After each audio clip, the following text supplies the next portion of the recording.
Hello, hello.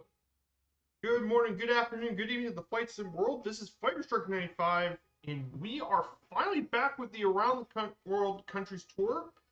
Day 44 is here. We're finally back after a couple weeks since the last time. But we actually have good reason to be back here, as we're actually here in San Salvador, El Salvador. And today we're going to be exploring our next Central American country. We'll be touring Honduras. So I hope you're all doing well here today. This is Friday. Happy Friday to all you guys here. Yes, the weekend has finally come around for us, thankfully. Very excited for this weekend, obviously. With some plenty more flying to do and all that. So guys, thank you all so much for coming here on this Friday stream. So we got quite a bit of a flight coming up. So before we get started, let me show you guys the flight plan for today. Let's pull up our little nav map route for today's stream here in Honduras. So we're going to be traveling from Ilopango International in El Salvador. We're going to head northeast, and we're going to be visiting the capital city of Tegucigalpa. And of course, we're going to land at the infamous Toncontín International Airport, one of the most difficult places to land in the world. I'll talk a bit about that when we get there. Then from there, we'll head north, and we'll make all the way to the northern coast of Honduras at La Ceiba, very famous for its festivals, and land at Mike Hotel Lima Charlie at Golson International. And finally, we'll head to the west, make our way over to San Pedro Sula, the second largest city in Honduras, and land at La Mesa International. And this would be a great way to stop before we get to our second stream on Sunday to Guatemala. So we should have some pretty nice flying here on this stream. Before we get started, I want to say hello to everyone in the chat. We have Kazaki Flyer. Good to see ya. Yep. Friday group flights. Since Murph isn't here, I'm going to have to be the one doing the group flights today. And then, of course, we have my moderator, Super Typhon. I know he's lurking, but good to see you, my dude. And hello to all the other lurkers here, too.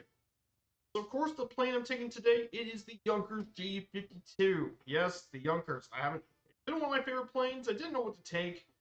So I decided to take one of my old favorites, the Junkers.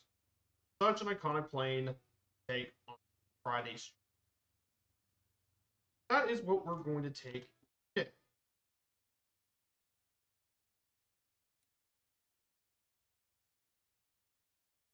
A long while since I've flown this thing.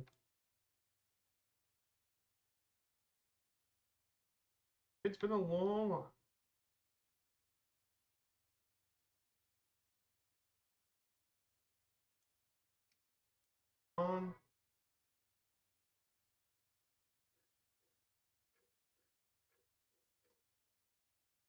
Do this.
So, we're flying the 1939 version, so that's where we're today.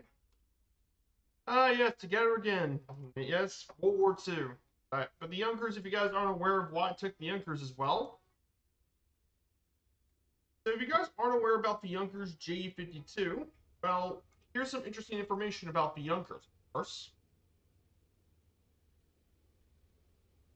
Well, the J52 was manufactured back in 1930 It's even older than the DC-3, built by the manufacturer Junkers.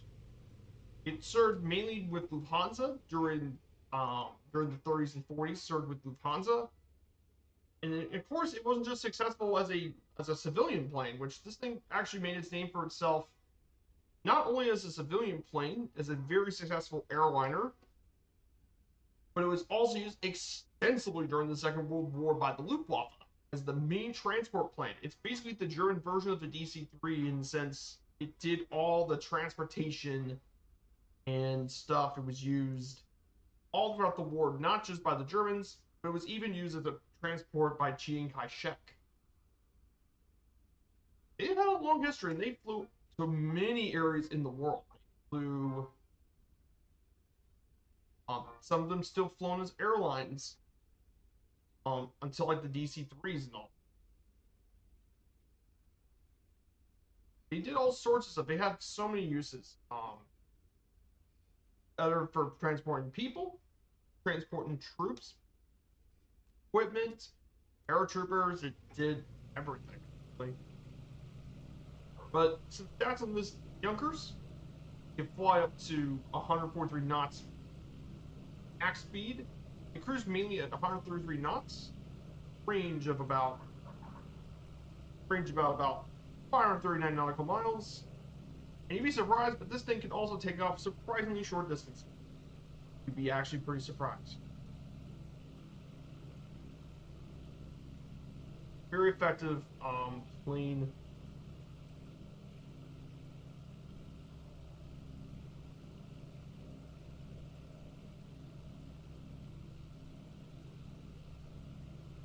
And head out this way.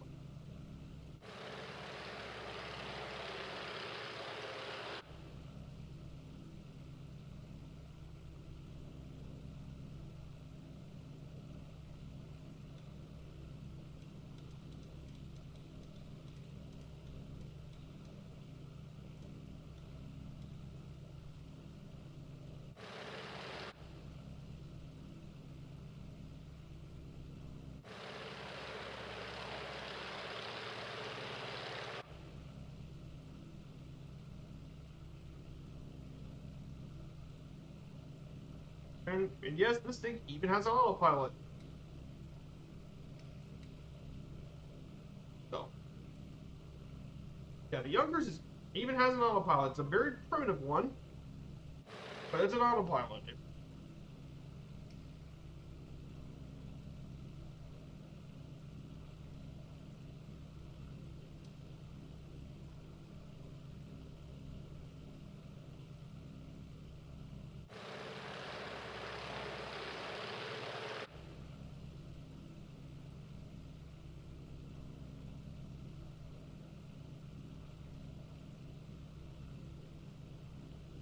That's what we're doing here today.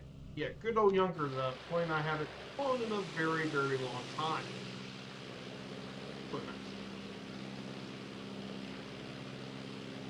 Yeah, miss flying the good old Junker G52. Such, you don't get many planes as iconic as that.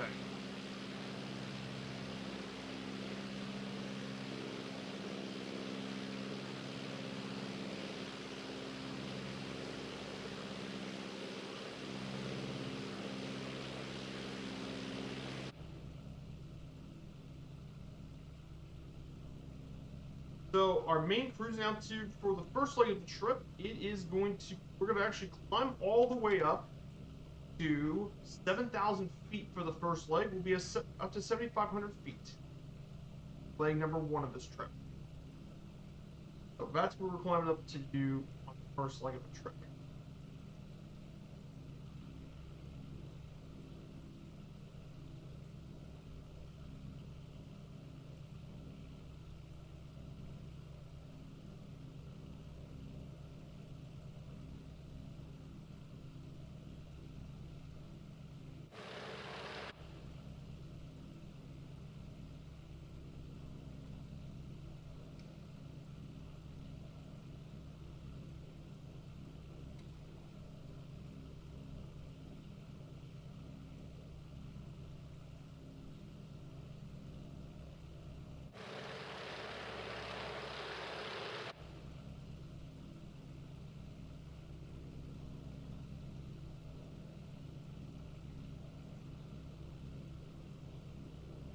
Yeah, man, this thing.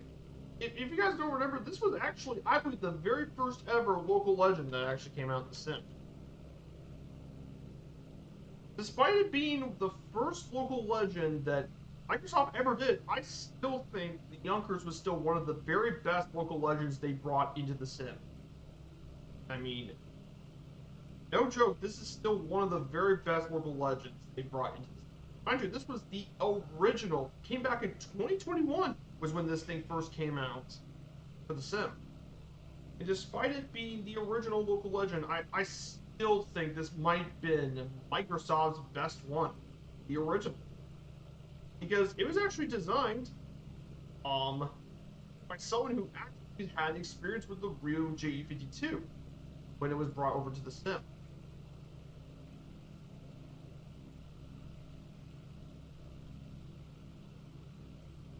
But man, I had so many memories flying this thing in the sim. That's why it's still in my hangar, because I have so many great memories with this.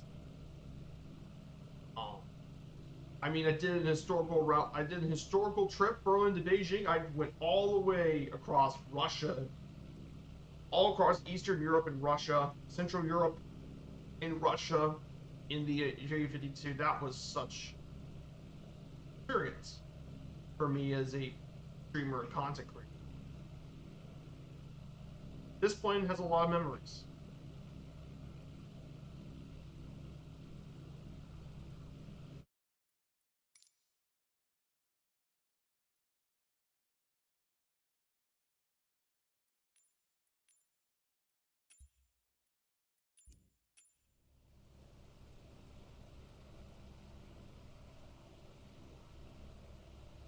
Lots of memories with this here today.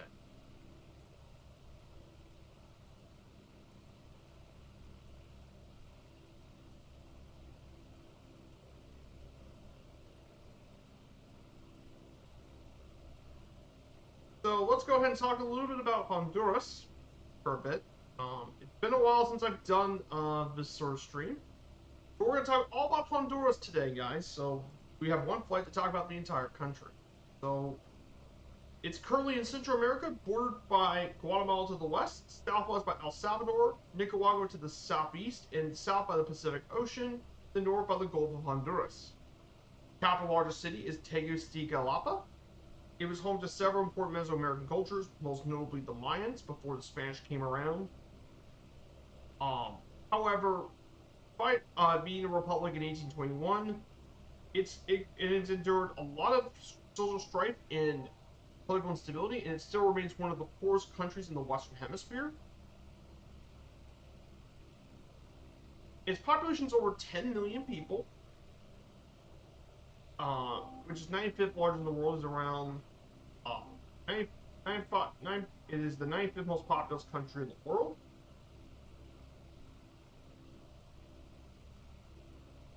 And is known for its rich resources, like including minerals, coffee, tropical fruit, and sugarcane, as well as a growing textiles industry, making Honduras quite a unique place. Now, of course, no amount of this could ever talk about Honduras without bringing up its history. Before the Europeans came to Honduras, it was split into two pan-cultural regions. The west, you have Mesoamerica, and to the east, the Isthmo-Colombian area. Each of these complexes had a core area around the country. Mesoamerica had the Sula Valley, which is around the north, and the La Mesquita, or Mosquito Coast to the east. In fact, in the west, for hundreds of years, it was the Mayan civilization. And one of those areas was Copan, which was an archaeological site in the west. And you got to see lots of Mayan heritages. However, a lot of pre-Columbian history is throughout Honduras' territory. And in the 2012 LIDAR scanning, they found out that they found some previously identity settlements all across the Mosquito Coast, which has improved the history of the pre-Columbian times in Honduras. Kind of an interesting point to bring that out.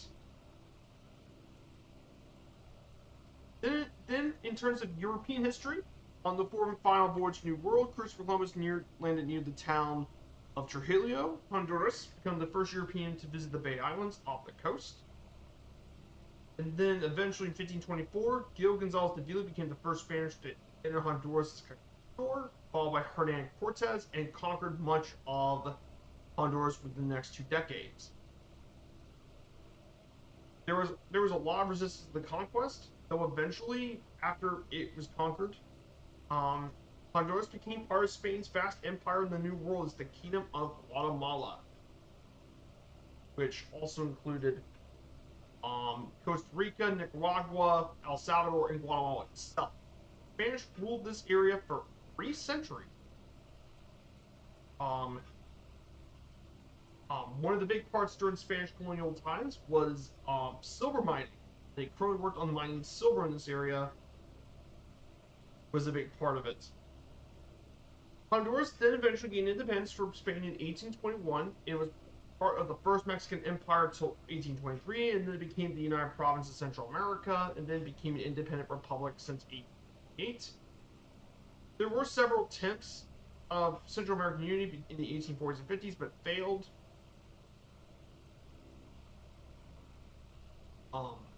Policies favoring international trade began in the 1870s, and foreign interests became involved, mainly with tropical fruit, is the big one, most notably bananas, which, if you guys aren't aware of banana republics, yeah, this is where this comes in. Bananas became insanely valuable.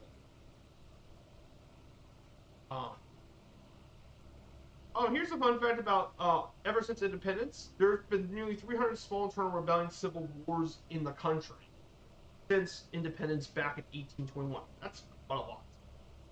Of course, the most notable part in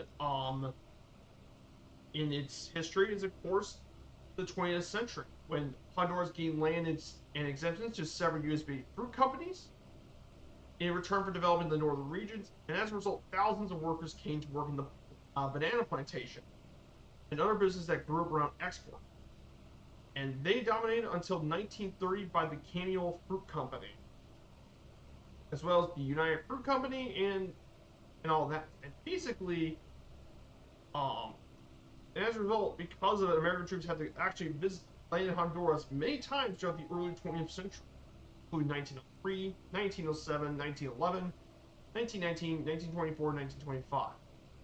In fact, the funny thing was, if you want to know about Banana Republic, well, that's because, if you ever heard that term, well, that actually applied it very much to Honduras. It became truly the Banana Republic.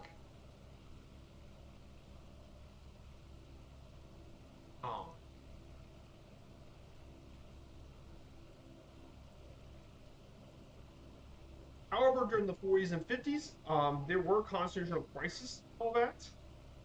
One of these reforms was to give workers permission to organize, and after a 1954 strike, continue on more reforms, and eventually in 1963 there was a military coup. And in 1960, the northern part of Mosquito Coast was transferred from Nicaragua to Honduras. And then a pretty interesting war happened. When we talked about El Salvador, I wanted to bring this up too, and it was called the Football War between El Salvador and Honduras. It mainly was caused by the border tensions between Honduras and El Salvador.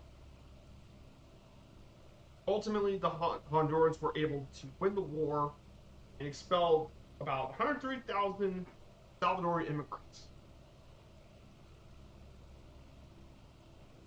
In 1979, the country was eventually ruled into civilian rule, and as a result, the Constitutional Assembly was popularly elected in 1980 to write a new constitution. Also, during the 80s, the United States established a military presence in Honduras to support El Salvador, the Contra guerrillas fighting the Nicaraguan government, and also developing modern ports. And actually, believe it or not, unlike its neighbors, Honduras was actually spared of all the bloody wars. However, there were also quiet campaigns against Marxist militias, but there was that too. So surprisingly, unlike many other places, Honduras was actually spared from the worst of it. Though not nearly as much as Costa Rica was. Costa Rica was far more stable, but at least the one benefit, it wasn't ravaged by the. In 2007, President of Honduras Manuel Zelaya and George Bush began talks about U.S. assistance in Honduras to deal with drug trafficking cartels.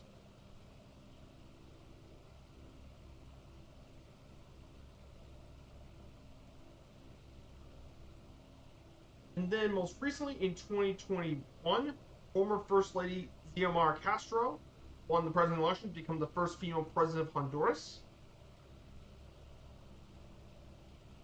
And she's still currently the president of Honduras today.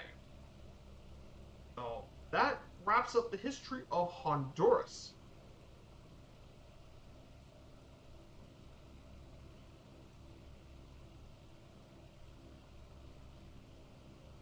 So that wraps up Honduras' history.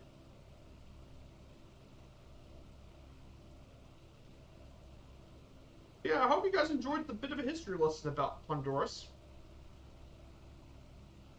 So yeah, happy Friday to you guys. So if you guys want to know my plans for this weekend, well, this weekend I'm going to continue to do some more flying for the virtual airline, do some more VA flying, and then on Sunday we'll be back in La Mesa International and we'll be flying around Guatemala. So it should be a good flight.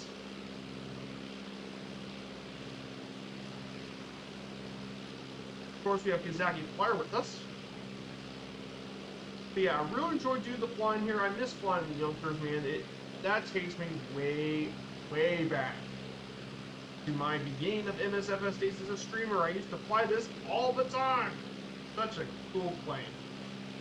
But there are a bit of news I do want to talk about. But there is some interesting news. We have the Vertavia Yak 52. Vertavia released their Yak 52. Looks pretty interesting to see the Vertavia, the old Russian military trainer that was built during the Soviets. Price around $20 US. It means interesting to see a unique little plane. So, pretty interesting stuff. Now, here's a plane I'm more interested in, and that is the Boeing 727 from Flights in Studio. It's going to be coming out August 6th. I think a couple people flew on this thing. B1 Simulations flew it. British Abbey flew this. I know an old friend of mine, a Bonnies player, actually also showed it off too. It looks really interesting. It's basically the freighter 727, featuring the 1960s design philosophy. It has a three-person crew layout, including a flight engineer, and it shows some unique features. For example, instead of a modern tablet, it's a clipboard system. It also has a crew management system as well, which is pretty cool, which actually is a very clever solution to manage workload, which is really cool.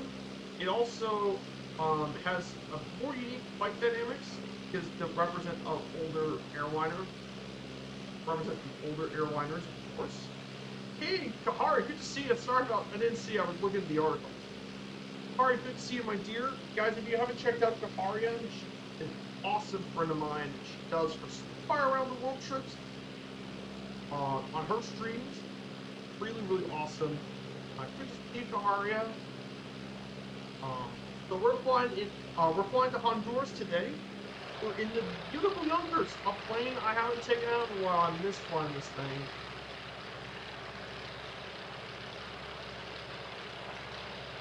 So, beautiful plane and all that.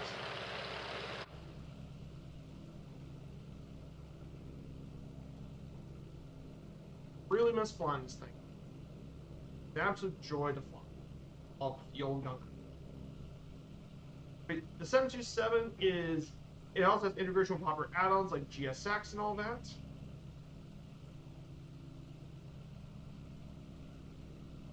Well, and feature renewable liveries like DHL, FedEx, and even UPS.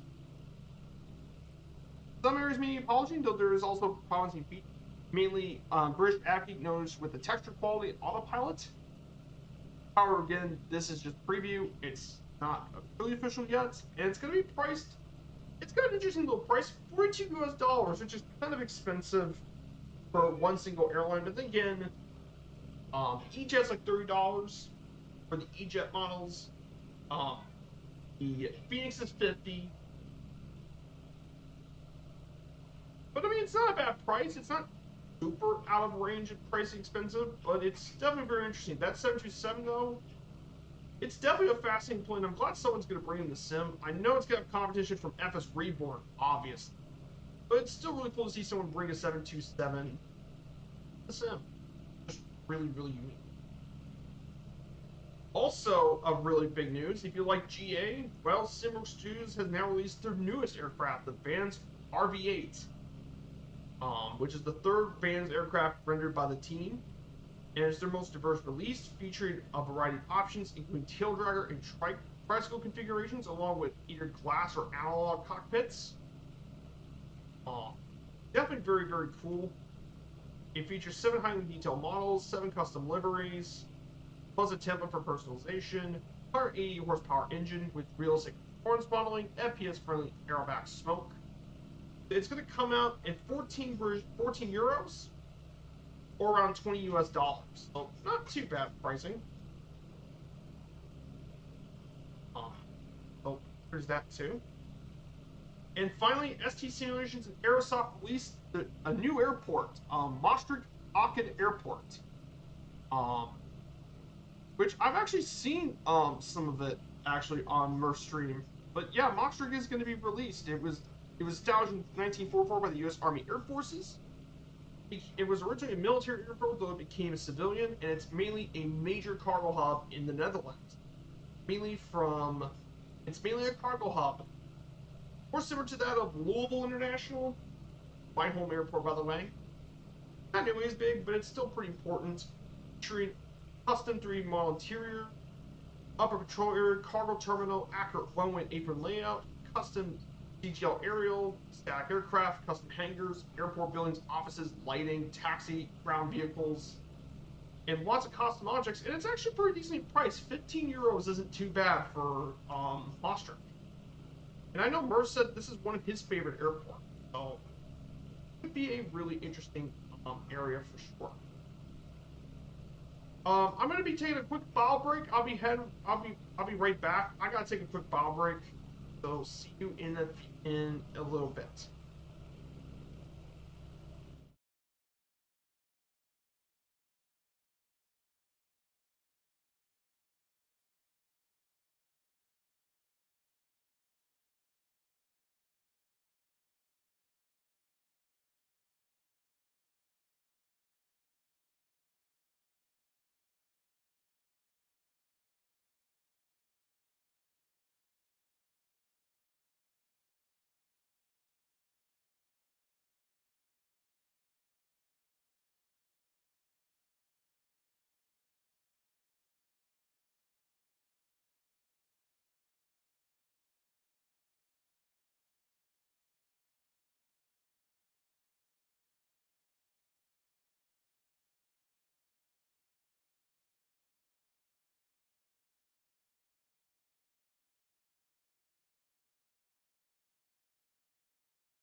I...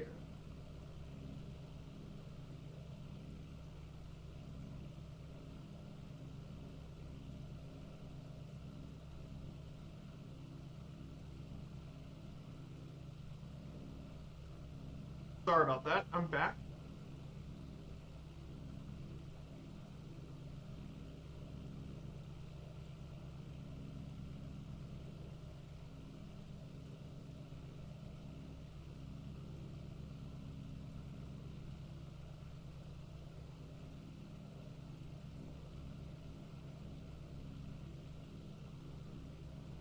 So let's talk a little bit about the geography of Honduras for a bit.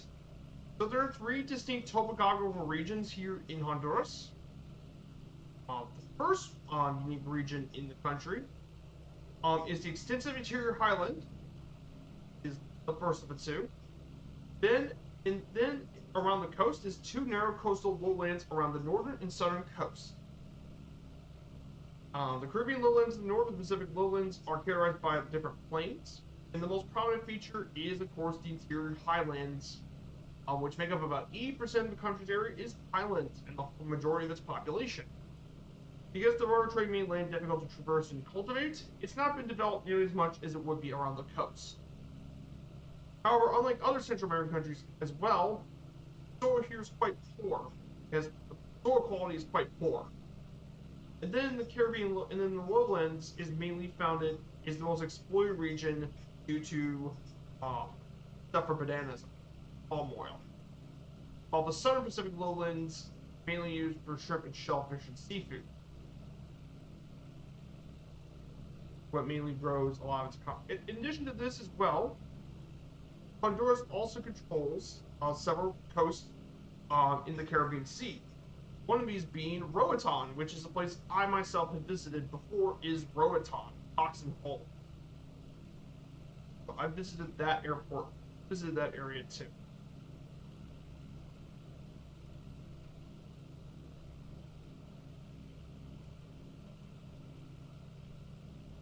Other pretty cool stuff about its geography, of course.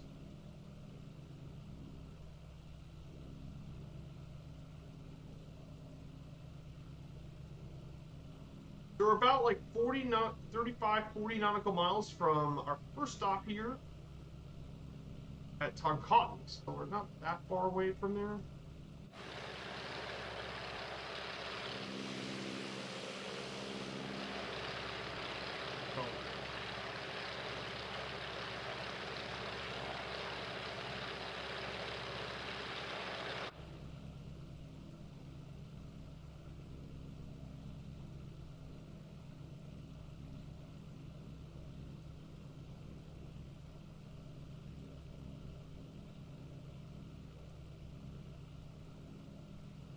Not that far off of Toncotton Airport.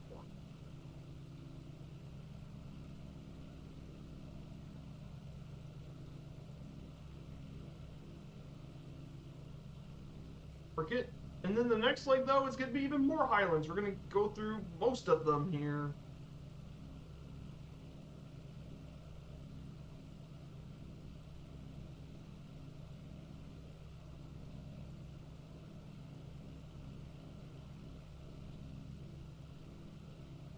That's pretty cool stuff, huh? I mean, okay, we're going to be visiting Tegucigalpa, is the capital city of Honduras. It's often referred to as Tegus. It's the capital city of Honduras. Population is around 1.3 million people live here. And it's it's home to 25 foreign embassies and 16 consulates. It's home to much of the nation's political and administrative center of the country, as well as home to its most important public university and national soccer team. However, despite its large size, its infrastructure is unable to keep up with its population growth. Thanks to deficient urban planning, condensed urbanization, and poverty are major ongoing problems, as well as heavily congested roadways. Though both national and local governments have taken steps to improve and expand the infrastructure in the city. So of course, the city was founded in Spanish settlers back in September 29, 1578, on the site of an existing native settlement at the time. However, the big part of it grew with silver mining, eventually to become a major city. It became the capital of Honduras in 1880. Became the capital of Honduras, placing its sister city of Comayagua. One of the really cool things you can find here in the city, there were quite a few really cool landmarks around the city.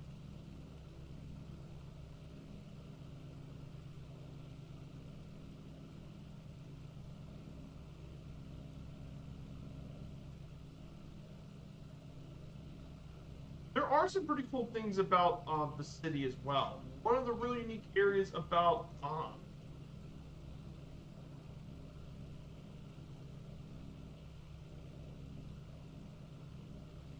there are a few landmarks here that are definitely worth visiting in the city. There is the Suyapa Basilica, the Cathedral of San Miguel, as well as Central Park are some of the big areas to see here. They also got several plazas, castle locations for visiting. However, the big part about the city is it's definitely a pretty big city. It's definitely going through a lot of change. So in terms of the airport, we'll be visiting very, very shortly, is of course Toncontín International. Now, of course, it's not the main airport anymore in this city. That's because Comayagua International, which is actually just northwest of the airport, is now the new main airport of the city for international travel. However, Toncontín is still Honduras' main domestic airport. Toncontín has a very long history as an airport. It's one of the world's most extreme airports due to its difficult approach, and its especially with weather. It also doesn't help that this airport's only 7,000 feet with the runway lane. That also doesn't help either. But the airport was mainly grown in the 1930s. In fact, the airport was inaugurated in 1934 with the DC-3 landing. It was also used during the Football War in 1969 as it was bought in several locations by the Salvadorian Air Force.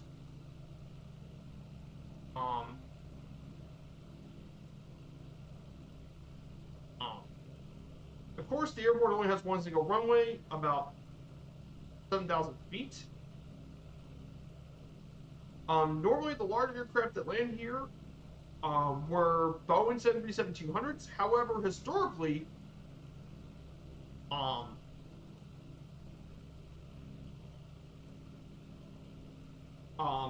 though, larger aircraft have actually landed here. These, such as a DC-8 in 1987 landed here. Big O DC-8 landed here.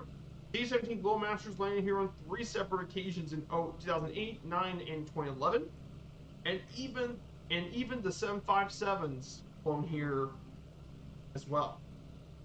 There are 4 gates, mobile terminals and stuff, and more.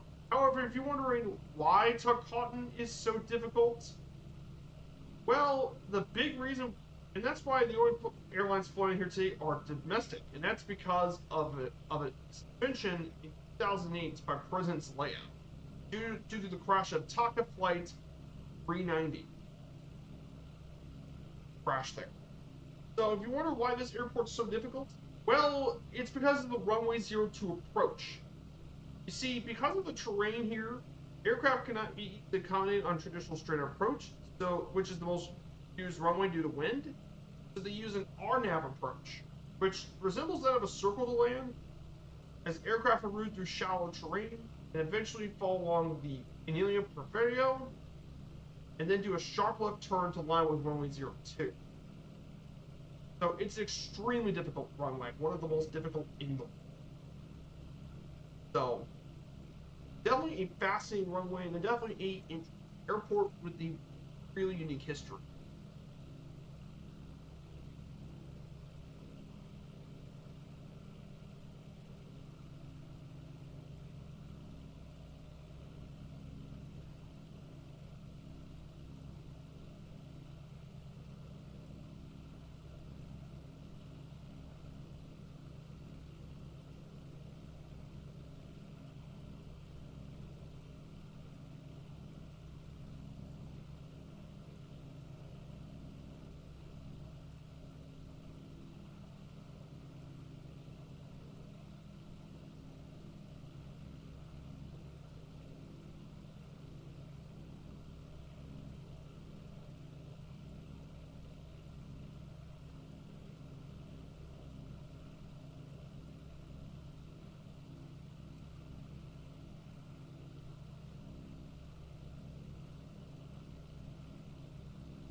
Now, guys, if you don't mind, I want to take a different plane for the next leg. If you guys don't mind, once we stop in Tucson, I'm gonna exit out the Yonkers and take a different plane.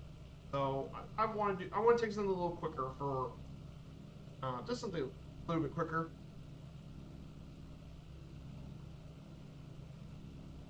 So that's what I'm probably going to be doing here.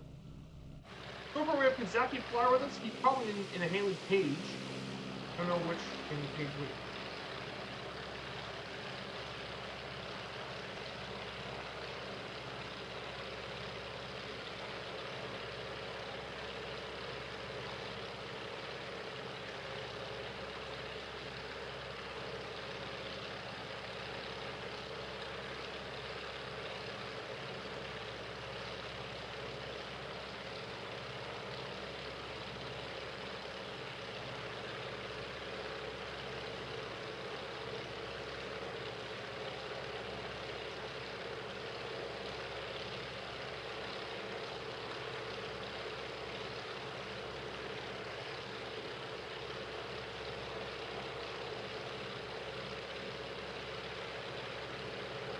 We're going to land here at 1102.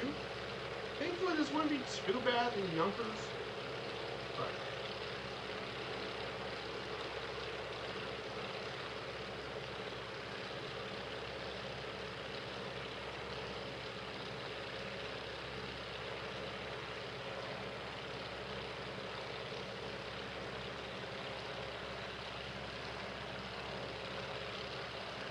so yeah, I've been also doing some flying outside of my streams. Yesterday, I did some flying out of our Vegas hub yesterday. So I did a due schedule flights yesterday from our Las Vegas hub. So I did Las Vegas over to Phoenix, then from Phoenix back to Vegas, then do a shuttle between Las Vegas and Santa Ana Airport. Which, if you guys never flown to Santa Ana before, let me just tell you, its runway there is not much room for error at Santa Ana. Because the longest runway to this airport is 5,700 feet. Which is really small. No joke, has some of the shortest runway in the U.S. that handling schedules international flights. So you do not have much room for error at Santa Ana. So no, seriously, it is not an easy airport. It's also the airport with some of the strictest aircraft noise regulations in the country too. So if you've never flown there, it's definitely a challenge. It's a fun challenge.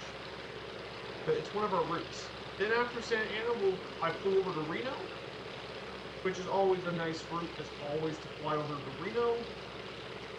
Then after Reno, I went to LAX, and then did a longer flight over to El Paso, Texas, and then finally one last leg over to Bozeman in Montana.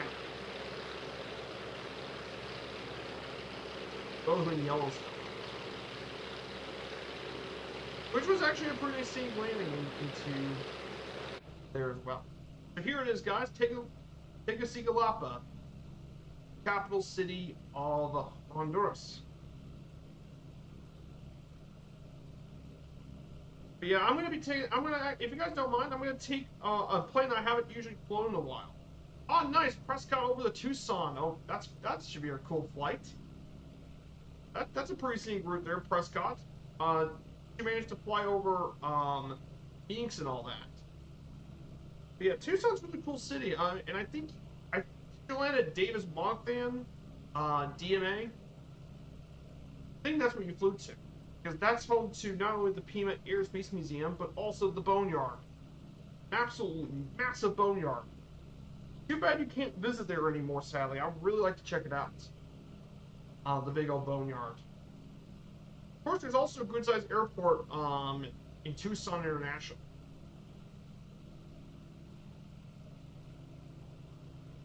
So, but yeah, I've been greatly enjoying the new virtual airline hub in Vegas. I mean, I'm very happy with it.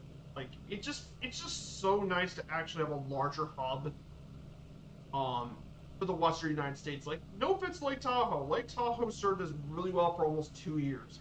served us very well with the aeroplane. And there were a lot of great memories with it being the main US hub, but honestly, I'm happy now that we got a bigger hub, especially when we now have planes like the 777, the MD-11, A300, also the updated 74 and 78. It's just nice that now we have something for the larger planes, and we could do more of the longer haul flights stuff we couldn't really do out of Tahoe, just because Lake Tahoe is just a bit small. And yet Vegas is also still very good for general aviation too. So Vegas, especially with Grand Canyon in St. George and all that. So I'm very happy with it. Vegas, perfect pick. I'm planning on also doing some flying in Vancouver. I mean, I think the monthly schedule is going to come out on Sunday. Would be the monthly schedule for Vancouver. And I did send over the document over to 6 knots. So there were a couple routes I really want to change. So I hope he cruise most of them. Because if the routes I mentioned would be basically make the Canada hub nearly perfect. Like a good combination of scenic GA flights, flights to all the provinces in Canada, and still have some attractive flights to destinations in the western half of the United States. But no, I really enjoy Vancouver. It's a beautiful city. I want to do more flying with that as well. Here we go, guys. Our first stop of the day here at Tegucigalpa. Once I land here, I'll park, I'll X out the sim and choose the replacement. I'm thinking about leaning towards the Cessna 208 Grand Caravan. I haven't flown it in a while. So I'm going to lean in towards the Grand Caravan and that out first. Then I haven't taken the Caravan out in a little while. It's been a while since I took the Caravan.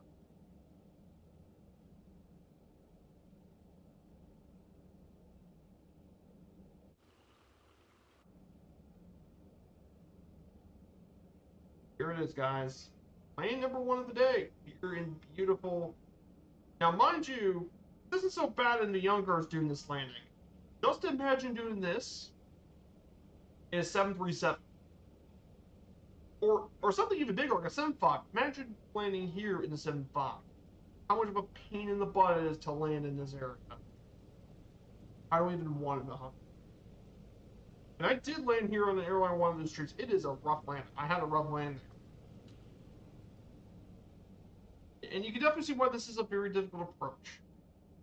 Also, by the way, this is also a handcrafted airport in the sim.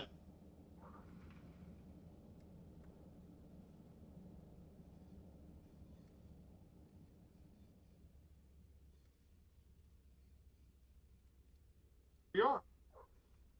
Tegucigalpa, Toncontin Airport, the infamous Toncontin Airport. Now, not so bad in the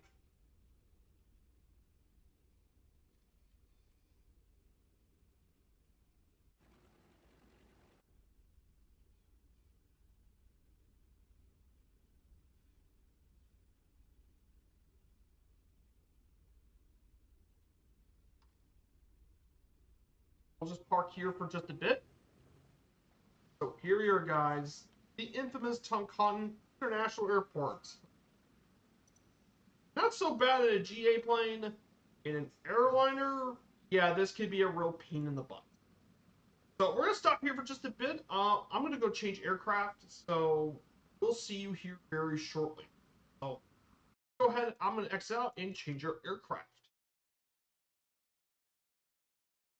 So let's go ahead and change it because I really...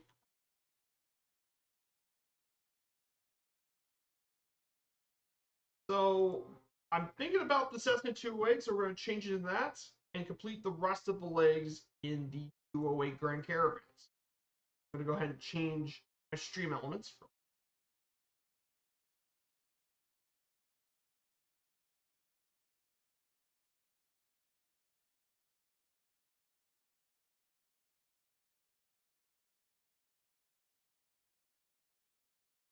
Also for the virtual airline, well, there is also other really good news, and that is the fact,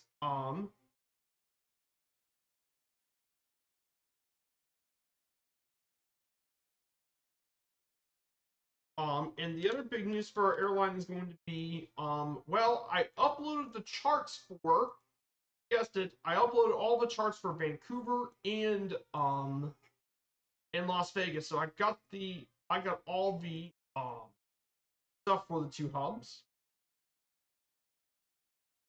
So now I have uploaded all the charts for FS Hub. So if you guys want to look at any of the charts, I have now uploaded them, so you guys can take full look at each of the PDFs, so you can check certain procedures and you want to look at them more closely.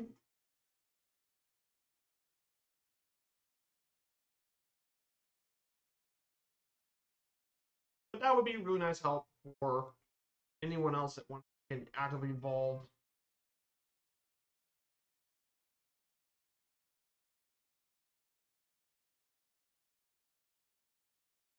Get back to the 208. Props. Ah, there she is.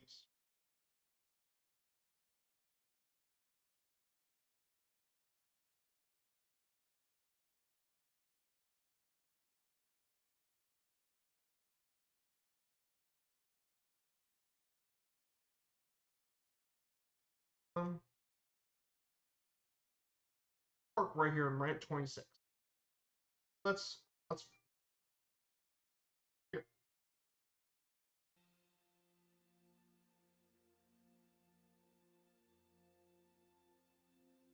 Yep, we're now flying the Cessna 2.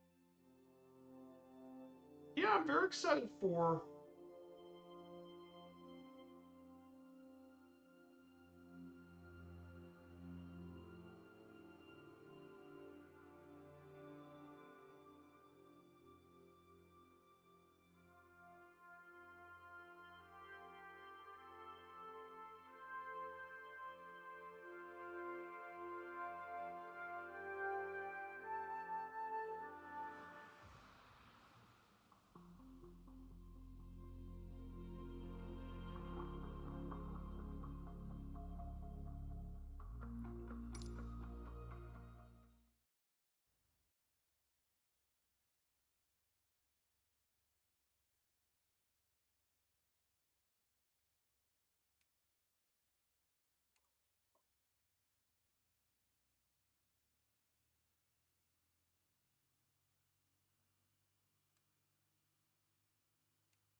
There we go.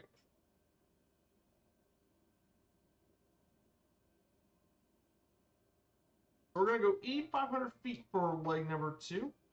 It's going to be E 500 feet.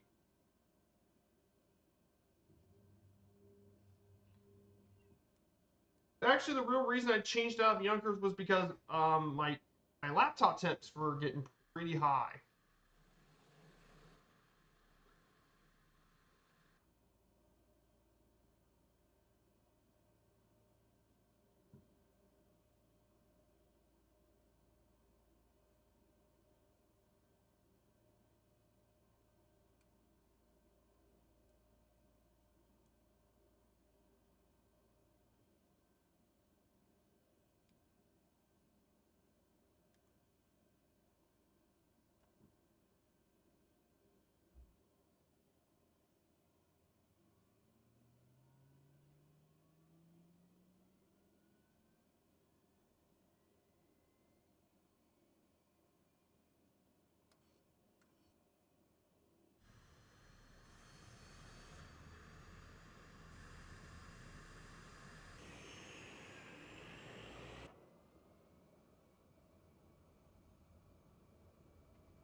Here we go again.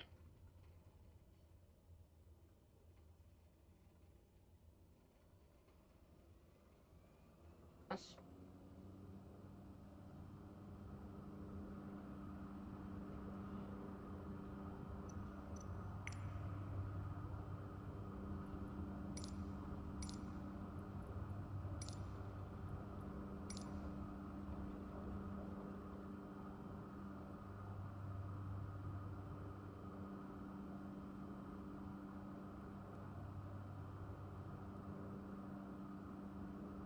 Here we are, guys. Welcome to Tegucigalpa.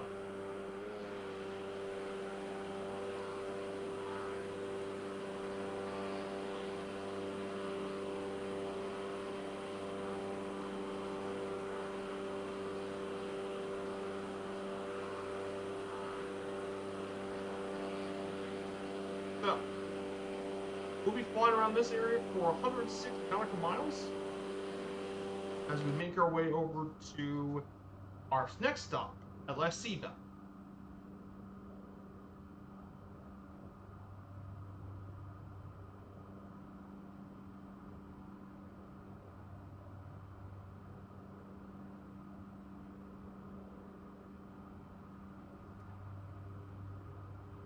So let's go over to Honduras' biodiversity. If you guys aren't aware, Honduras is quite biodiverse as well. It's considered to be a biodiversity hotspot due to the many plant and animal species found there.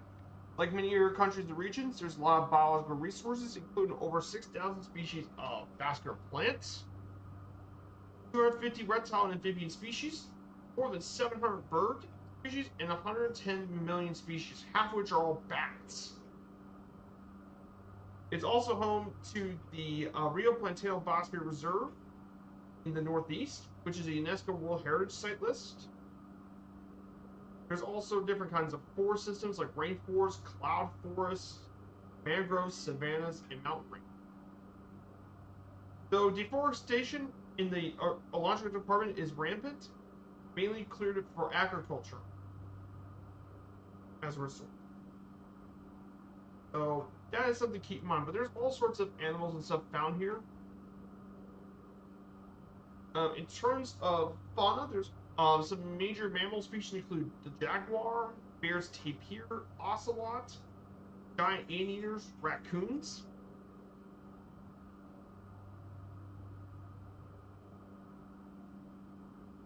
In the Wagner's bonnet bat. In terms of reptile species, in terms of bird species, there's over 20 different species of hummingbirds, endemic Honduran emerald hummingbird, as well as the spectacled owl, the kneel-billed toucan, which is the national bird of Belize, by the way, and the king vulture. And there's a couple reptile species, including the spectacled caiman, American crocodile, the northern boa, and the rainforest hog-nosed pig viper, some of the most notable reptiles. So, some very notable species living all over Honduras. A lot of really cool animals. Thank you, Typhon, for taking care of the bot.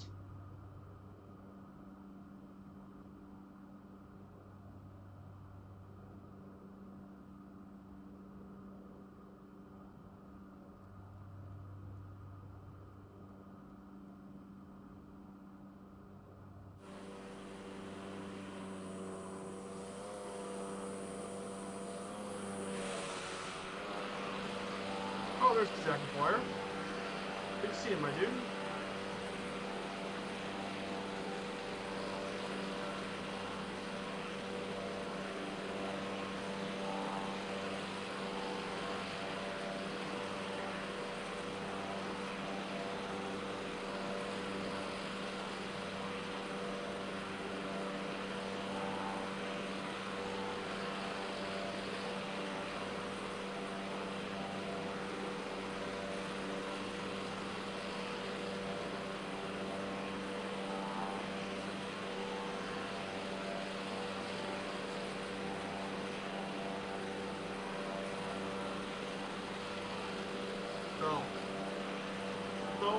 Also next Wednesday is going to be Pittsburgh, and it's going to be a mystery shuttle. It's going to be just like we did in Vancouver before we left. So I picked a few destinations. I'm also going to pick a mystery one. My destination is going to be Chicago, Louisville, Atlanta, Charlotte, LaGuardia, and finally Toronto. Chicago, Louisville, Atlanta, New York, LaGuardia,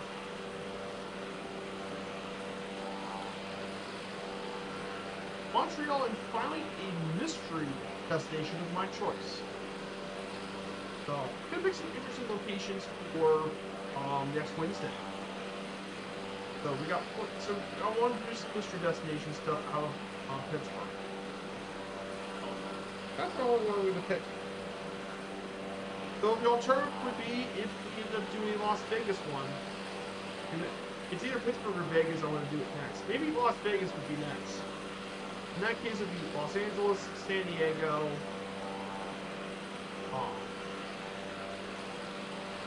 San Jose, Salt Lake City, and finally Albuquerque.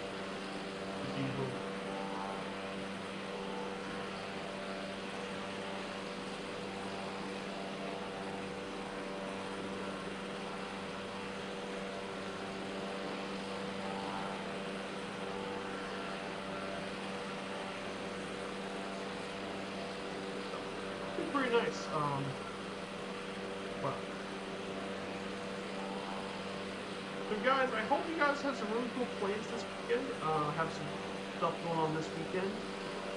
I hope you guys have a great time. I know it's been weird having Murph gone for 2 weeks. He's gone for 2 weeks on his trip in France. It's gonna be pretty interesting. I know Allison's gonna be back tomorrow. Check out her stream tomorrow, doing her historical flight. She's currently doing leg 2. Traveling through India from Ahmedabad to Jaipur, Delhi, and Agra with a trip over to the Taj Mahal. So it should be her interesting stream. I can't believe she even tried to do a helicopter stream on Wednesday. Can't believe she even did helicopter. Big caution for Allison. Check out her stream here on Twitch. I'm gonna give her a shout out. And if you guys don't know Allison, she is an insanely close friend of mine in the community, an excellent friend of mine. Awesome lady. Awesome woman and lady to have, or plus to have. Really cool stuff.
Beautiful day here. So that's gonna be what I'm planning on. There has been some bit of sports news, for me at least. For Major League Baseball, well, the Rays have traded a lot of their players away this season. To be fair, the Rays are not doing too well. Second to last in the AL East. I mean, not possible for them to come back, but the Rays obviously doing what the Rays did, traded a lot of their players during so the Rays are doing okay. The Orioles and the Yankees are the two best teams in the East, followed by the Red Sox, Rays, and Blue Jays in the AL East. For the American League Central, the Guardians are up 6 games over the Royals. So Kansas City's looking to be a playoff team this year. The Twins are also doing quite good this year too. And the AL Central is still very close. Tigers are doing okay, and then the White Sox are abysmal this year. No, absolutely abysmal. The White Sox are probably the worst team in baseball. And I thought the Athletics would be bad. I didn't think the White Sox would be far worse. Yeah, the White Sox have been absolutely horrible. As if I can't believe. And in the AL West, the Astros are back on top of the AL West. I have the Mariners and Rangers. The Angels are 9.5 games out, but they're well below 500. And then the Athletics are last in the AL West. And then nationally, the Phillies are the best team in the National League this season, and maybe even one of the best teams in baseball. Only rivaling that of the Orioles, Yankees, and Guardians. The Braves are still well within contention at second, though the Mets might climb back up a bit. The Marlins have been bad, they're last, and then the NL Central has been very close. Either one of these teams could probably win the division. Not impossible. In the National League West, it's been the Dodgers, Padres, Diamondbacks all becoming pretty good. Even the Giants aren't too far out of it, though the Rockies are stubborn. But yeah, the White Sox this year have been absolutely horrible this year.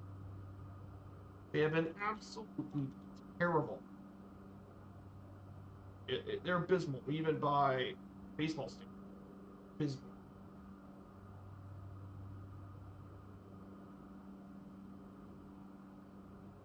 Absolutely abysmal. Then there's obviously going to be the Canadian Football League, which since we now have a hub in Canada, I do want to talk about the Canadian Football League, CFL. Of course. I think one of the achievement things I'm going to work on is try to find some research about the BC Lions, the British Columbia Lions, with one of their Grey Cup victories. I want to see which one of these Grey Cups, which of their teams, which would be their greatest team in franchise history, and the ones that won the Grey Cup. But yeah, in the CFL, the best team in the East Division of the CFL is the Alouettes. 6-1, followed by the Red Blacks, Argonauts, Tiger Cats, Hamilton. In the West, it's been the Saskatchewan Roughriders playing out of Regina. Yes, not Saskatoon, Regina. They're basically the Green Bay Packers of the Canadian Football League. Followed by our British Columbia Lions, 5-3, then the Stampeders, Blue Bombers, and then the Edmonton Elks. Formerly known as the Edmonton Eskimos. They changed their name. The Elks.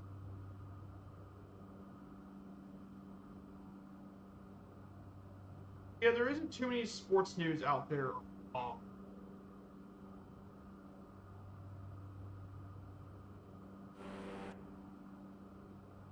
Not a lot of sports news out there too.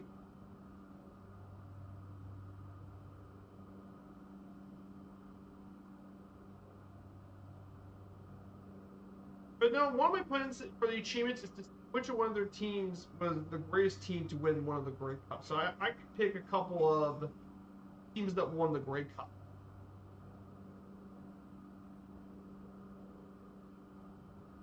I wanted to do that as an achievement because if you guys like my Pittsburgh stuff, I want to try one of my Canadian football.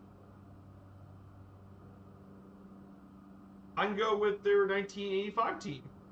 One of their, at the height of their power was in the 80s. They were a powerhouse in the 80s. I could have picked the 94th Grey Cup.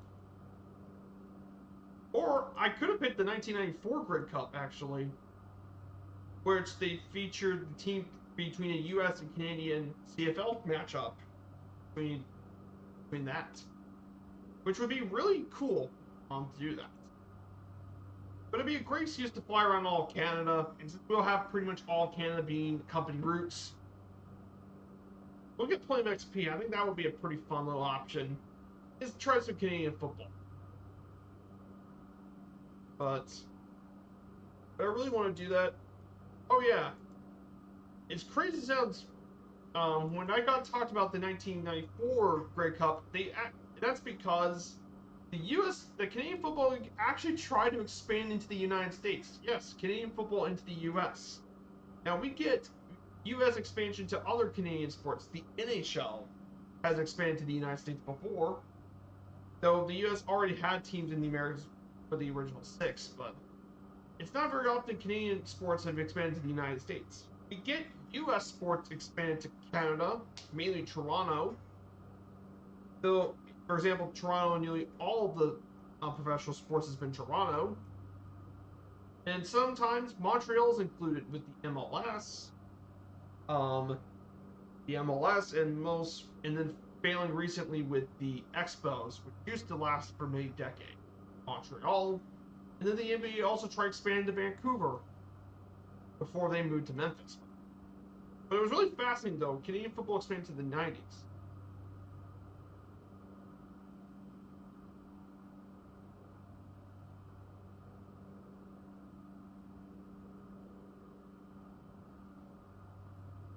And it was expanded in the 90s due to chronic money shortages in the Canadian teams. Tried expanding to the United States.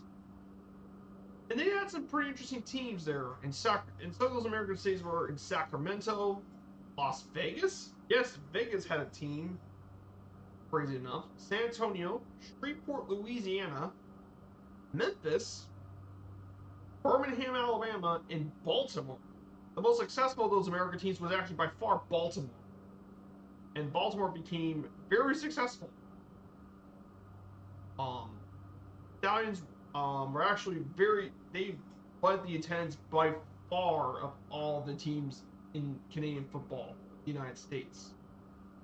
And that's because, well, Baltimore used to have an NFL team, though the NFL, because of the relocation in '84, moving them out of Baltimore, they really wanted another football team, so they supported the Stallions, which was actually a big reason why they managed to get the NFL team back in the day. So, pretty fun stuff.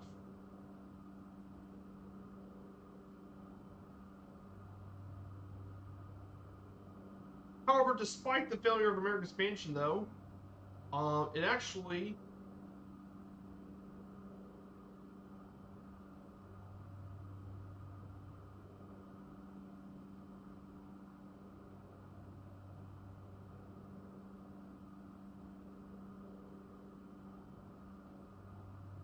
as a result.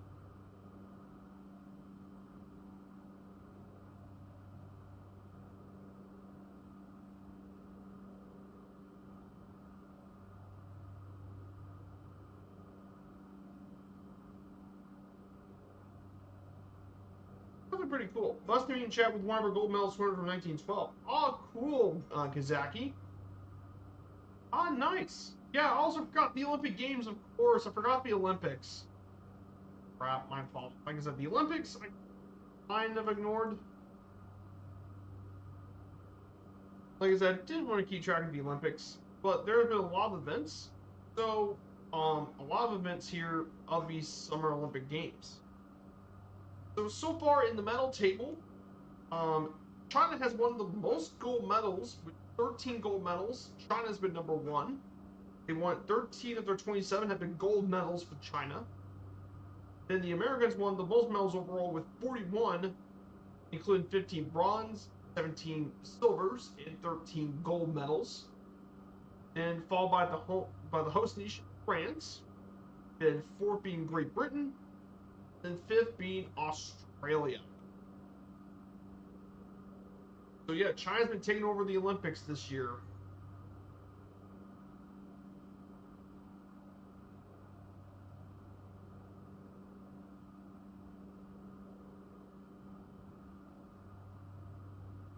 Yeah, China's been very successful in this. China's working hard to get those Olympics back to their standards.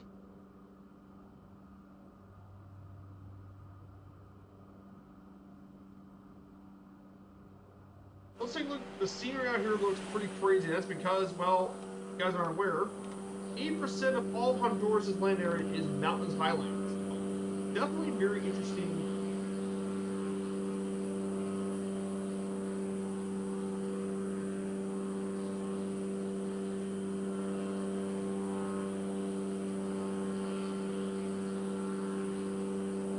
But it's definitely a very fascinating area about Honduras.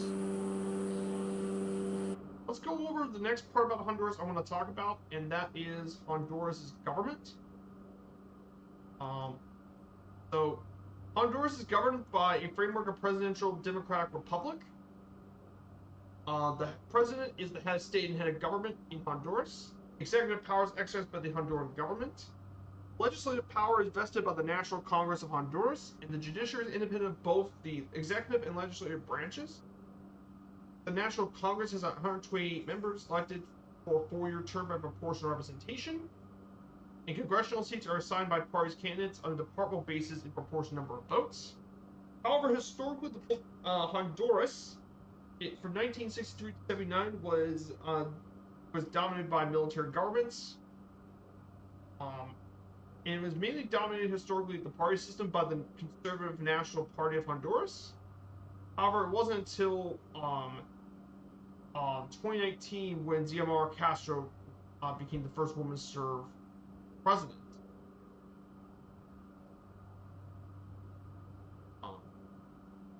That was very interesting. It's not nearly as bad as some of the other Central American countries. For example, some of them had to suffer through countless military governments, but Honduras was lucky to not suffer through the civil wars other parts of Central America had to go through. In terms of Honduras' economy, one of the most interesting is that it's based on agriculture, mainly coffee, which is 22%. However, the big deal is banana. Bananas used to be the second largest export. However, thanks to Hurricane Mitch in 1998, they were virtually wiped out by Hurricane Mitch, and it took them back up.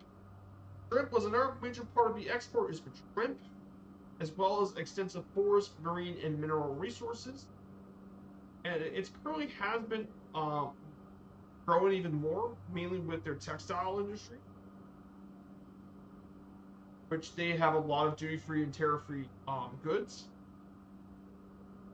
However, despite all of this, Honduras is still the poorest country in the Western Hemisphere after Haiti. Its neighbor Nicaragua and Guyana are the poorest in the Western Hemisphere. So Honduras is very poor, and there's a lot of poverty here. And because of a lot of the industries, the mountain stream makes it difficult to get a lot of agriculture. And obviously, Hurricane Mitch happened in '98, and that contributed a lot of disaster. There have been attempts to reduce the income inequality, but it's not been super successful. Honduras has not done very well in terms of dealing with disaster.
Some pretty cool stuff coming up. Yeah, this area here is just really cool. See, all this stuff is the mountain range up in the north. We're going to be heading to Lake Saba pretty shortly. We'll be heading there.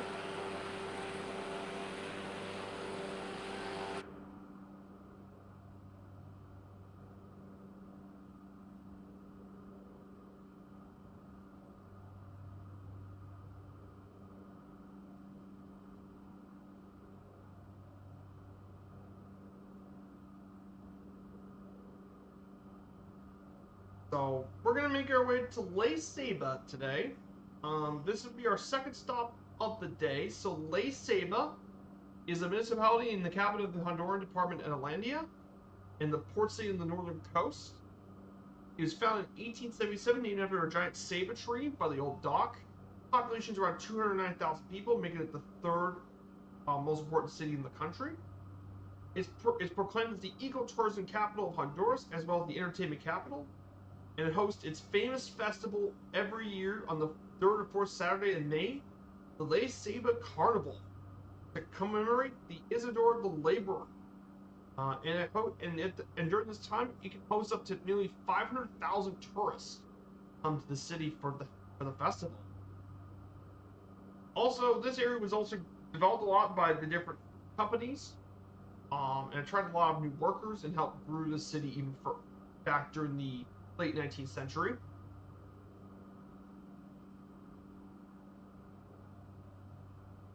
Got pretty warm climate. It can get quite hot during the summertime, but it's mainly like high of 87, low of 71 nearly year round. And of course, it's a big tourism area. It's the tourism capital of Honduras due to its beaches, active nightlife, and various parks in the city. It's definitely a tourism capital.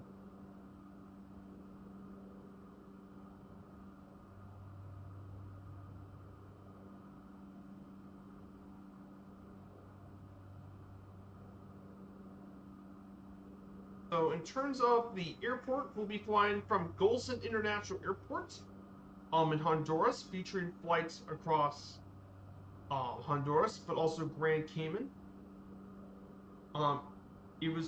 It was mainly been flying out of this in 1950, originally with the former flag carrier of Sasha Airlines. Sasha Airlines with DC-3s, and they did Belize Airways did a lot of 111 service here. And of course, they did some flights around Miami and stuff. Well,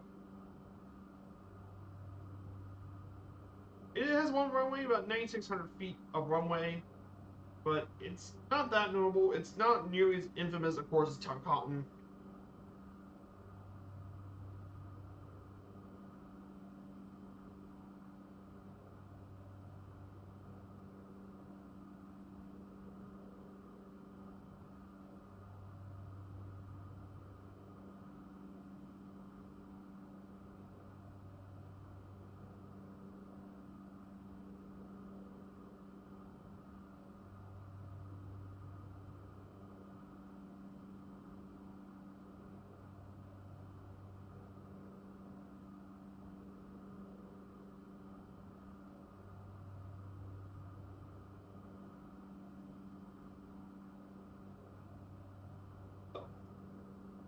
Look at the mountains.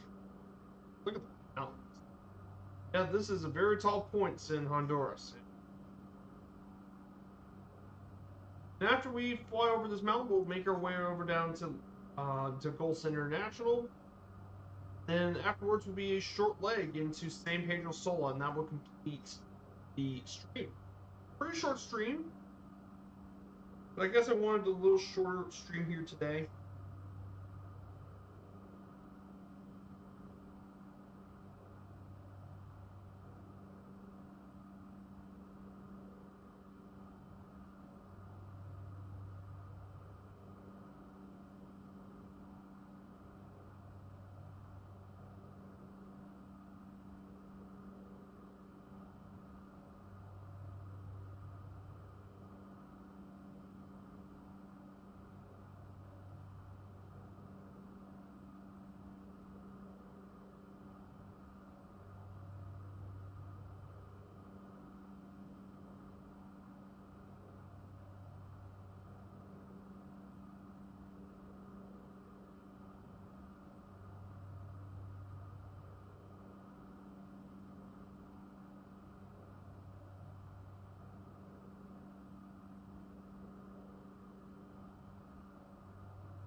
So let's go ahead and autopilot, and we're gonna go ahead and so right here is La Ceiba right here.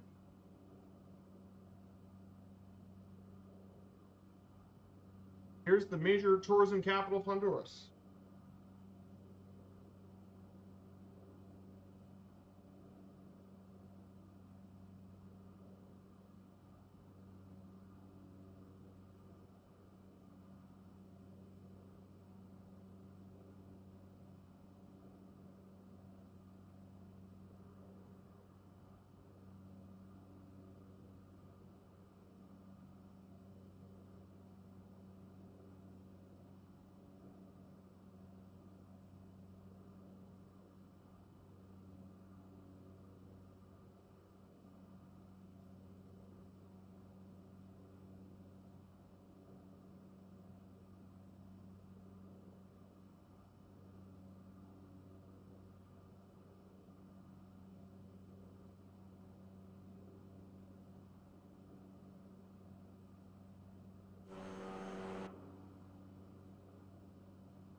Here it is, guys, La Ceiba. Guys, thank you all so much for coming here. I hope you're all enjoying this flight. Yeah, if you wonder, I was originally in the J-52, however, I had issues with some of the temperatures were getting a little high.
Oh, so, let's see.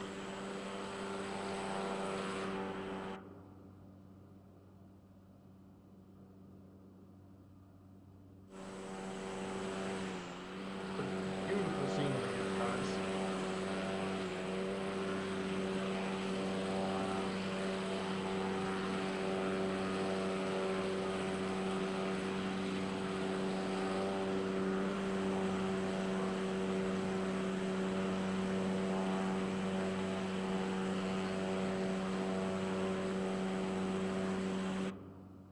Yep.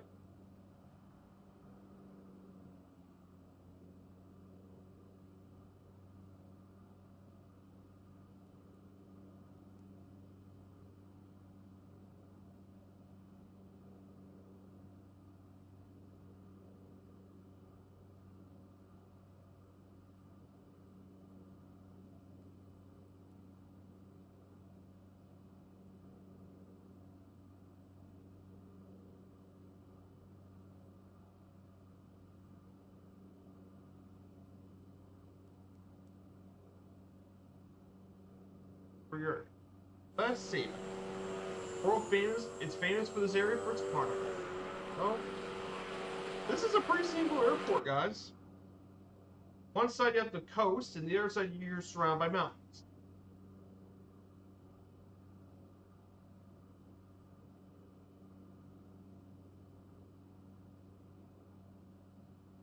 Yeah, Hub in Central America would be a pretty cool place to have it.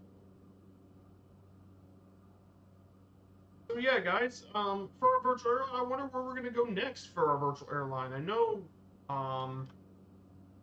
there are a few options we could. Um, I know there are a few places we could go. I'm hoping Southeast Asia's next, since that's one region of the world that could definitely use a hub. Because Southeast Asia in real life is actually a very busy region for flights. because you got several really big major airports in the region, most notably Bangkok, Kuala Lumpur, Singapore, Ho Chi Minh City, and Jakarta. Several major airports, plus its location just works because it's right in the center between East Asia, Middle East, South Asia, and even Oceania as well. So Southeast Asia would be a very important hub for Firefly, and I think it should probably be we go next.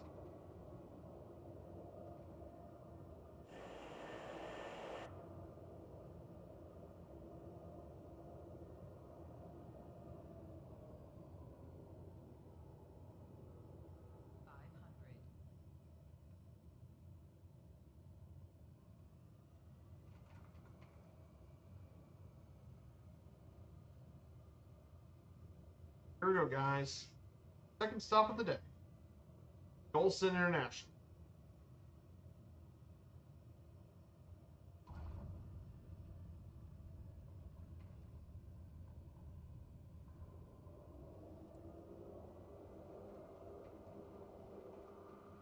So, welcome to our second stop.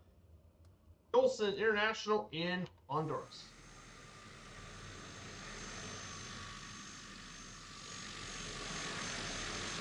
Look at that for a screenshot. That's a full screenshot.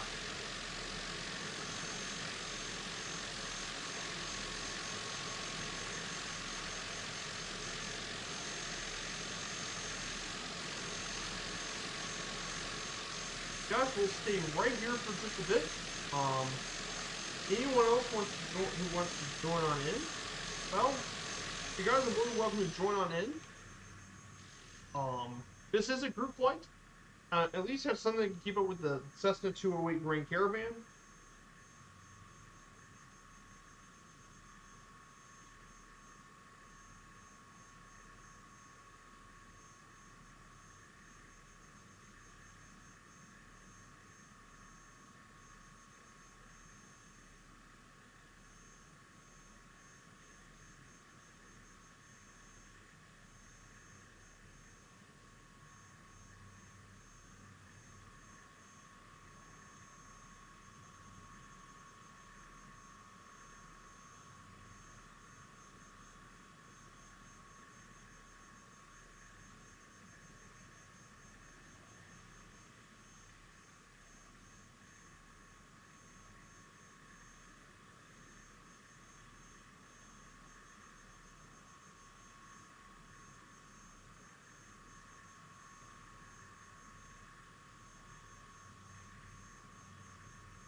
So basically, our server Southeast Asia. We're in the Southeast. Here's your info.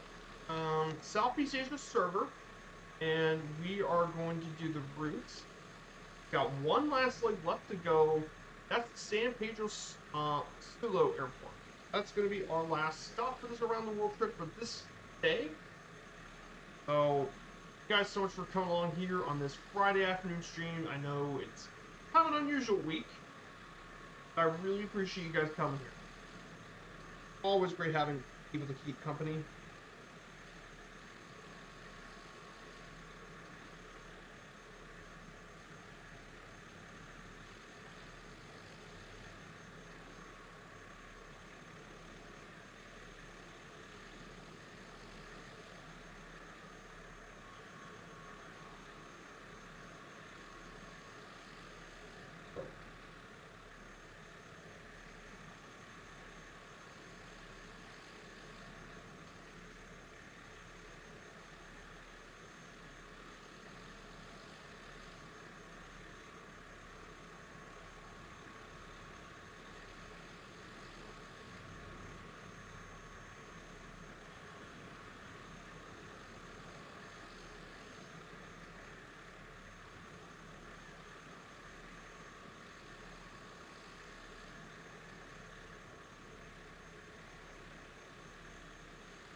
So let's go ahead and get ready for the last leg. So the final leg for today's flight, we're going to be climbing a little bit less, 4,500 feet.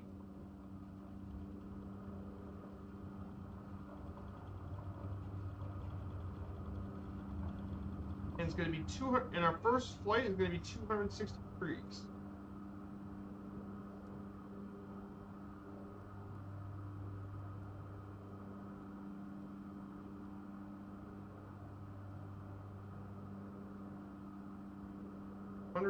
Degrees.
So let's go over the last sort of slides here for Honduras.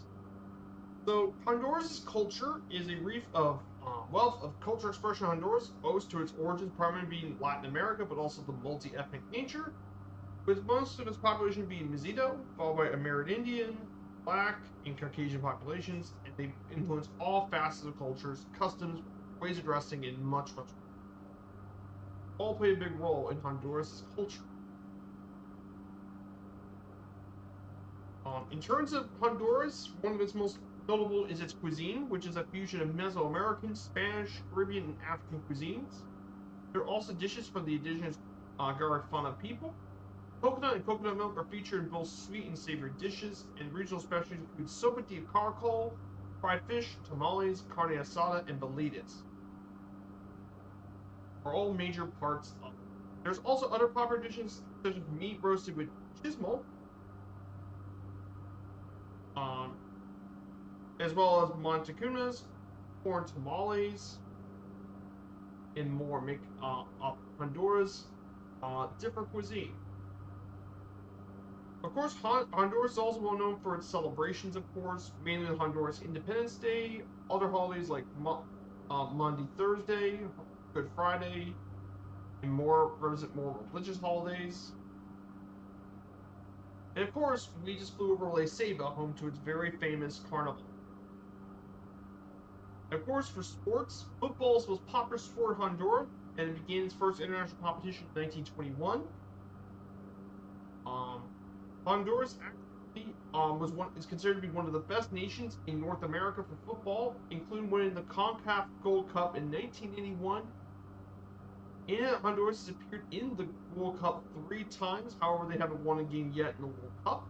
Baseball is Honduras' second most popular sport. It began in 1950 when they first played baseball. However,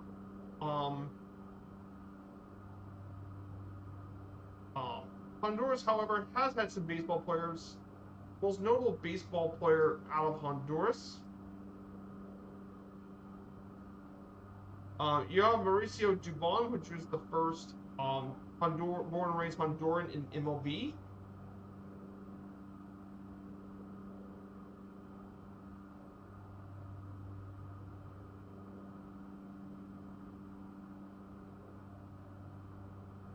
And then other sports, Honduras still hasn't won an Olympic medal yet, so that is pretty interesting. Not much there. And there are some fun facts about Honduras. It has its own model, Libre Soberana y Independiente, which means free, sovereign, independent. The men's national team represents the Honduras, nicknamed the La Cuatros. which is the nickname. The buses in Honduras are called chicken buses, mainly because of all the chickens. And finally, the most popular event enjoyed in Honduras involves sawdust called Sawdust Alfombras de Camayagua. It was celebrated by creating large tapestries full of religious themes using colored sawdust. So that at least are just some fun facts about Honduras. All you guys that want to know.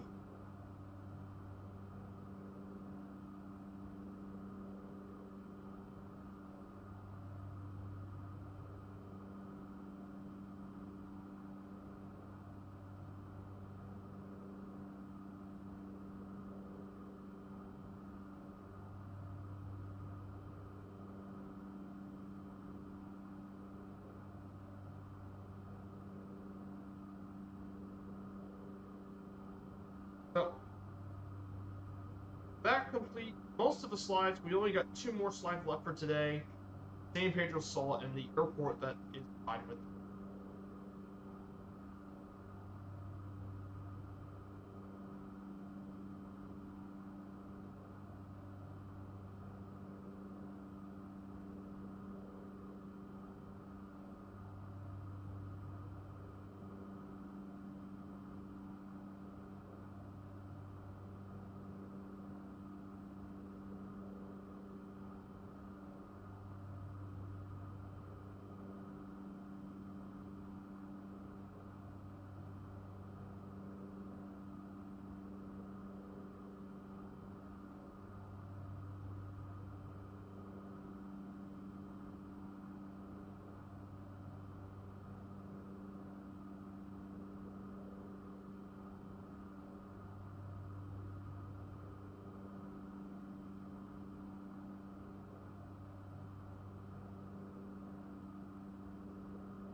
So yeah, guys, there really isn't too much going on. I know, I've been gone, of course.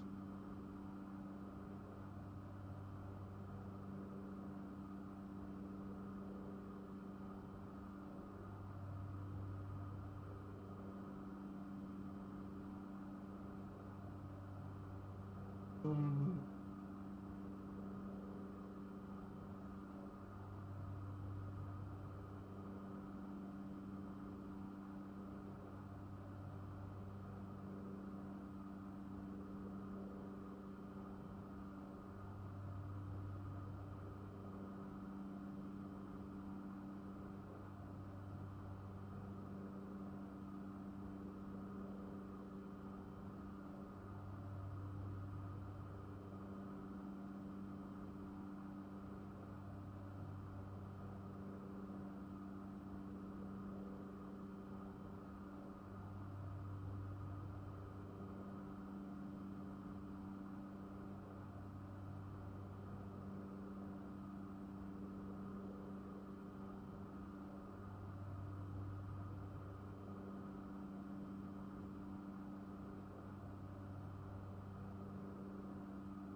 hey, oh crap! Oh, that stinks, Zaki. But thank you for coming along with me. That sucks though. CTD. Ouch. But I do appreciate the kind words to Honduras. Definitely was a nice flight through it, like the areas for sure. We're just 49 nautical miles away from our final stop here at San Pedro Sula Airport. And that will complete our tour of Honduras. And we'll be ready for 7 days tour of Guatemala. And that prepares for next week's eventual tour over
we're getting near San Pedro Sula, which is Honduras' second largest city, is San Pedro Sula.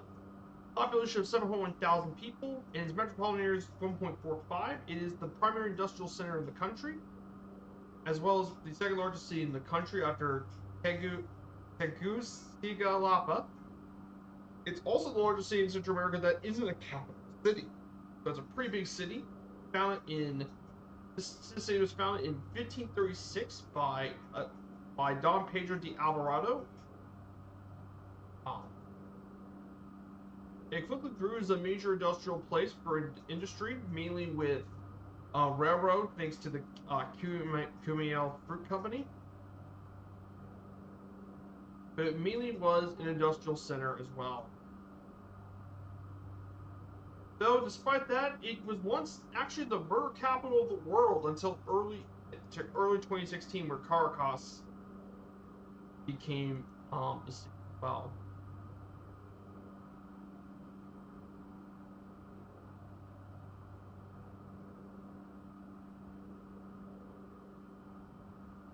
And it's not just drug trade that's an issue, also arms trafficking is a big deal too, and that's why Honduras is not exactly the safest place.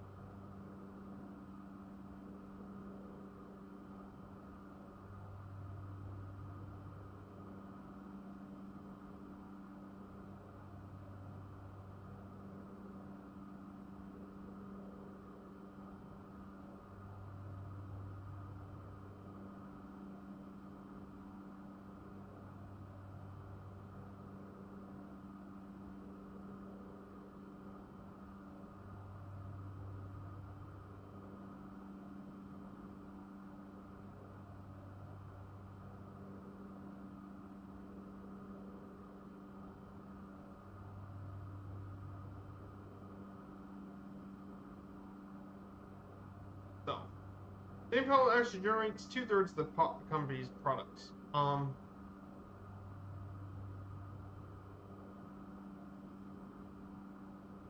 main airport we're visiting is Ramon.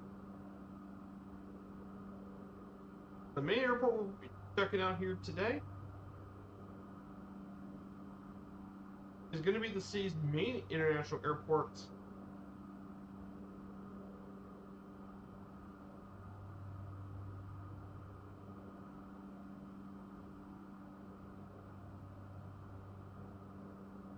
That is going to be Ramon Villa Morez Airport.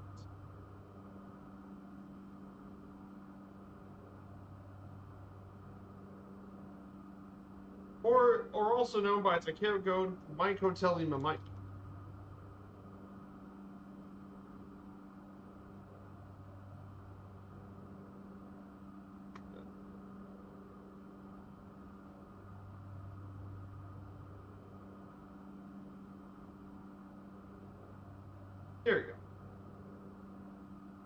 Now, this airport was named after Ramon Villa-Morales, who served as the president of Honduras. It's actually the major and busiest airport in all the country. Yes, it's even bigger than all the other ones. It handles over 20,000 international domestic flights annually, and in 2023 handled 1.27 million passengers. It provides short connections to tourist attractions like La Ceiba and the Caribbean beaches of Roatan. And it features flights all across Central America, all across Latin America, as well as the United States. In the United States are mainly the main destinations airport. So this is the big, busy airport in Honduras.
Hey, Planet Neutral, good to see you. I hope you're doing well, my dude. You guys check out Planet Neutral's channel here on Twitch. A very close friend of mine. He lives around my area. Good to see you, Planet Neutral. I hope you got some really cool stuff planned for this weekend. I think you have a stream later today. I wonder if you got anything planned like that later today.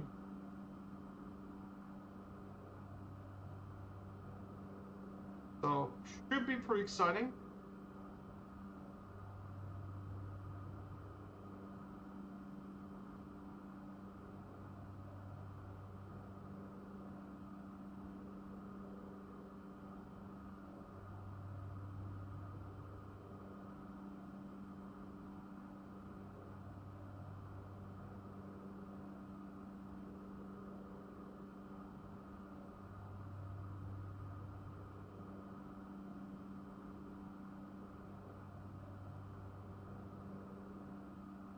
Oh, nice. Fish at Deer Creek. Oh, cool.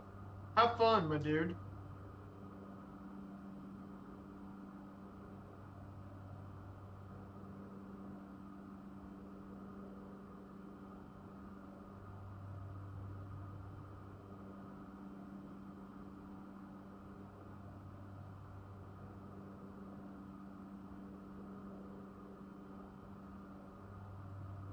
Have fun, my dude. Be a great time. Here it is, San Pedro de Sula's right here. Then we'll land right here at La Mesa, and we can wrap up the stream with a nice landing here. We'll prepare to set up the raid.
it is, San Pedro Sula.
Here it is, San Pedro Sula.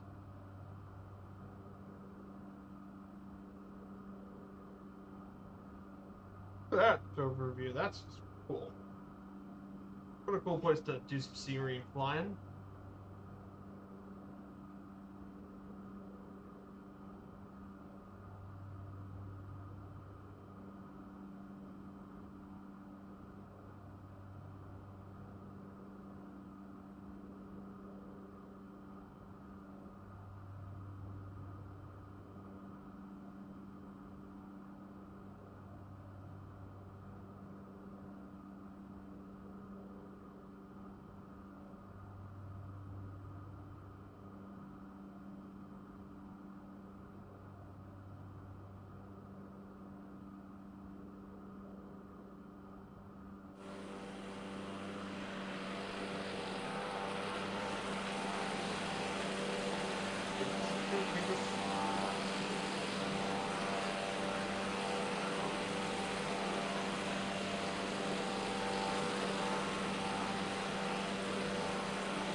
There's the capital C here.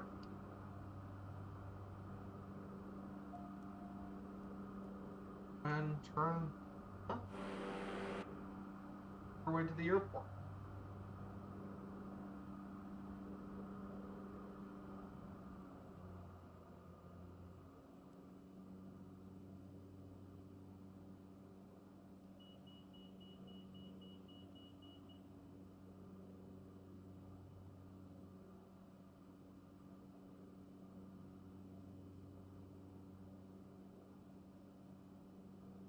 Mesa International.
Here we are, guys, our final stop.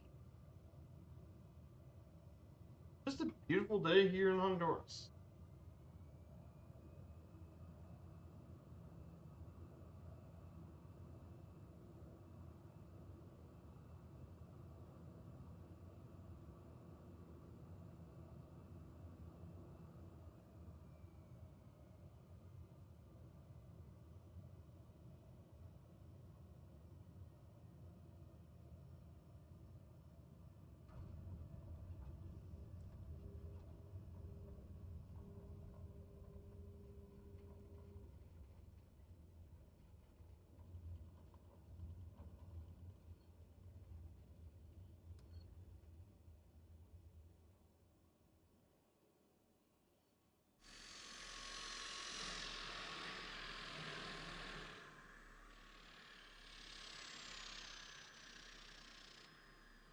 guys. And just like this, we've officially wrapped up another stream. Guys, welcome to San Pedro Sula, Honduras. So guys, thank you all so much for this flight. As always, we will officially return on here back on Sunday. We're going to be doing Guatemala next. So it's great to be here. So we're going to go ahead and set up the raid. We'll be raiding MSFS Official on their world tour, so we'll be checking them out. Guys, see you all soon. Take care, everyone, and have a great start to your weekend. Goodbye, everyone.